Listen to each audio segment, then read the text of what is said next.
کر جاتا ہے. پردے کا کلچر آہستہ آہستہ معاشرے میں کیا ہو رہا ہے؟ خواتین کے پردے کا کلچر ختم, حیا کا کلچر ختم. اب آپ نمازیں پڑھوا لو, آپ خواتین سے تسبیحات جتنی چاہے کروا لو, اگر ان کو بتاؤں نا کہ آپ کی بچی کے رشتے نہیں آ رہے تو آپ ایسا کریں, صبح 1.25 دفعہ آیت الکرسی یا لا الہ الا انت سبحانک, یہ جو آیت کریمہ اس کا ورد کر لیں 1.25 دفعہ. اتنا مشکل ہے نا 1.25 دفعہ, لیکن کر لیں گی. لیکن آپ ان سے بولیں بھائی یہ 1.25 دفعہ ایک دفعہ بھی ورد نہ کریں, آپ باہر جاتے ہوئے اسکارف لے لیا کریں, جسم کو ڈھانپ لیا کریں. ایسا لگتا ہے جیسے پتہ نہیں کیا کریلے کا جوس پلایا جا رہا ہے. ہمارے ایک دوست ہے, ان کا واقعہ انہوں نے کسی دوست کا واقعہ سنایا. امریکہ میں وہ کسی دینی ٹرسٹ سے وابستہ تھے, مسجد ان کے کنٹرول میں تھی, دینی شخصیت تھی وہ. انہوں نے کوئی رشتہ چاہیے تھا, کہیں پتا چلا جی بڑے اچھے خاندان کی خاتون ہے, بہرحال شادی ہو گئی دونوں کی, ہنسی خوشی زندگی شروع ہو گئی. ایک دن انہوں نے کہا کہ بھائی چلو میری ایک میٹنگ ہے, اس میں اپنی وائف سے کہا تم بھی چلو. تو بیگم صاحبہ جو ہیں وہ عجیب سی ڈریسنگ ان کی بالکل ہی جیسی لبرل ماحول میں ہوتی ہے ڈریسنگ, سلیو لیس کپڑے پہننا اور اس طرح کی ڈریسنگ, میک اپ کر کے جانے لگی. انہوں نے کہا بھائی یہ کیا ہے؟ یہ تو ایک دینی محفل ہے, اس میں خواتین آئیں گی, وہ بھی پردے میں ہوں گی, تو تم میری وائف ہو, لوگ کیا بولیں گے بھائی یہ تو دینی ٹرسٹ چلا رہا ہے, مسجد چلا رہا ہے, اور یہ اس کی بیگم ایسی. تو اس نے اپنی بیگم سے کہا کہ نہیں آپ مکمل اسکارف لیں گی, کورڈ ہوں گی. بیگم صاحبہ نے کہا یہ نہیں ہوگا. اس کو اتنا مشکل لگ رہا ہے یہ کام, بھائی یہ کیسے یار, میں نے زندگی میں کبھی یہ ڈریس نہیں پہنا, اب میں کیسے؟ انہوں نے کہا مجھے پتا ہے آپ نے نہیں پہنا, لیکن آج پہن لو.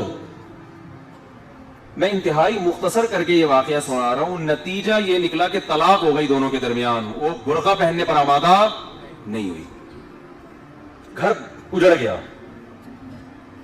یعنی یہ میں بہت مختصر, ورنہ پہلے وہ خاتون ڈپریشن میں گئی, شوہر ٹارچر کر رہا ہے, اصرار کر رہا ہے بھائی آپ کو میرے ساتھ برقعے میں جانا پڑے گا, میں نہیں لے جا سکتا, میں بدنام ہو جاؤں گا. کہہ رہی نہیں. لوگ کہہ رہے ہیں بھائی اس کی خاطر پہن لے, تو نہیں پہنتی, آج میاں کی خاطر پہن لے, اللہ کی خاطر نہیں. اتنا آپس میں اختلاف ہوا ہے کہ خاتون ڈپریشن کی گولیاں کھانے لگی, اسٹریس. ابے بھائی کتنا آسان مسئلہ ہے, کر لو یار, پہن لو, گھر آ کے اتار دینا, اپنی شادیوں میں جانے سے پہلے اتار لینا, وہ اسکارف نہ لینا. یہ دینی محفل نہ جی. تو وجہ کیا ہے کہ وہ جس ماحول میں پلی بڑی, وہ بچی, وہ لڑکی بڑی ہو کر شادی ہو گئی, وہ اس کو کھوپڑی میں یہ چیز بیٹھ ہی نہیں رہی ہے. آپ یہ واقعہ سن کے حیران ہوں گے کہ یار ایسا بھی ہوتا ہے, اس سے بھی زیادہ ہوتا ہے. میرے پاس واقعات بہت ہیں, اس سے بھی زیادہ ہوتا ہے. تو اس سے ہمیں سبق ملتا ہے کہ جو اپنے مائنڈ کو چینج نہ کرنا چاہے نا, کلچر کو خدا بنا لے, اس کی واقعی کھوپڑی میں بات نہیں آتی. وہ خاتون مسلمان بھی اس لیے کہ جتنا کلچر سے اسلام ملا ہے اتنا اسلام ان کو قبول ہے. بھائی وہ جس گھر میں پیدا ہوئی وہاں کا کلچر تھا, ہم مسلم ہیں, رمضان کے کبھی کبھار روزے رکھ لیتے ہیں, یہ کلچر کا حصہ ہے. شادی مسلمانوں میں کرنی ہے, عیسائی ہندو میں نہیں کرنی, کلچر کا حصہ ہے. داڑھی بھی قابل قبول تھی ان کے لیے, میاں کی داڑھی تھی, یہ بھی حصہ ہے. پردہ کلچر میں نہیں تھا, بھائی طلاق ہو گئی مگر وہ پردہ کرنے کے لیے ایگری نہیں ہوئی. ایک اور واقعہ, ہمارے دوست تھے, ان کی کہیں شادی ہوئی, طلاق ہو گئی نا, دیندار تھے, وہ نہیں بنی, دوبارہ وہ کر نہیں رہے تھے.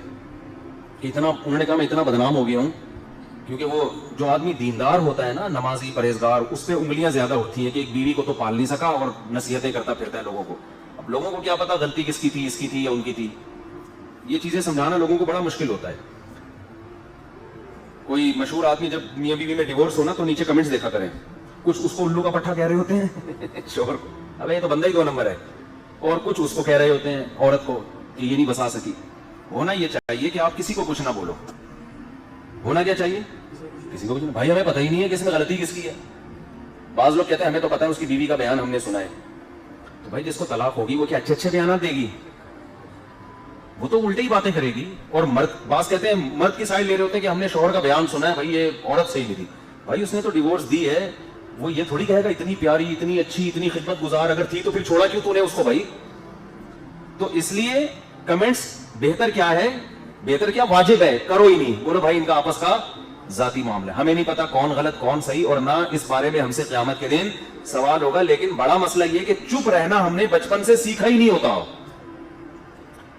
بہت سے مسائل چپ رہنے سے حل ہو جاتے ہیں. لیکن چپ رہنے پر ایسا لگتا ہے کہ گورنمنٹ کی طرف سے پابندی ہے, حالات سے ایسا لگتا ہے.